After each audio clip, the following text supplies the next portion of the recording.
This was the week when two icons of Belfast may have finally bit the dust in the shape of Harland Wolff Shipyard and Casement Park. I've got my Harland Wolff cranes up there somewhere, yes indeed. Harland Wolff was the first to be shafted by the British government after surviving a turbulent few years, having faced closure in 2019.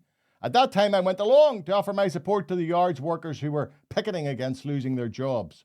At the very last moment, they were bought out of administration by Infrastrata, a small energy firm with ambitions to develop a gas storage facility under Larne Lough.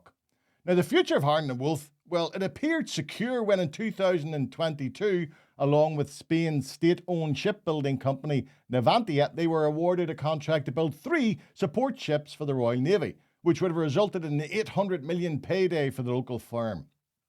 The then Tory Northern Ireland Secretary Chris Heaton-Harris said it was a fantastic testimony to Belfast's shipbuilding heritage and reputation for innovation and expertise. Right. Doubts, however, were raised around the fact that the shipyard hadn't actually built this ship in a decade, and more doubts about the contract spiralled when the company's shares were suspended in July. This has led to the new Labour government announcing that they couldn't offer support, as there was a very substantial risk that taxpayers' money would be lost.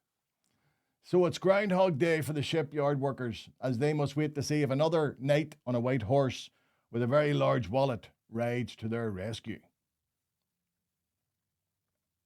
From the east of the city to the west, and it's been over 10 years since Casement Park closed its doors ahead of a much anticipated redevelopment. Those plans immediately hit the buffers when local residents raised concerns around the proposed size of the new stadium and how that would affect the local area.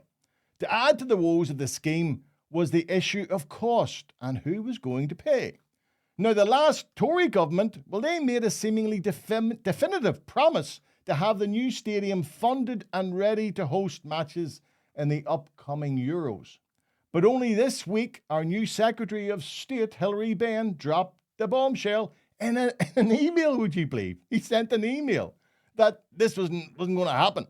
And he subsequently refused to confirm how much of any government funding is going into the redevelopment. Due to the decade-long delay, the building costs have spiralled. And if a GAA-only stadium was to be built today, it would come in at around $250 million, leaving a shortfall of $130 million to be found. Now, I know I'm being mischievous, a tad mischievous, pointing out the fact that if Sinn Féin, after 26 years in the Assembly, can't manage to get a GAA stadium over the line, then maybe Unionists' worries around an imminent border poll may be somewhat unfounded. Shinnerbots, please form an orderly line online. Black, black, black, black, black, black.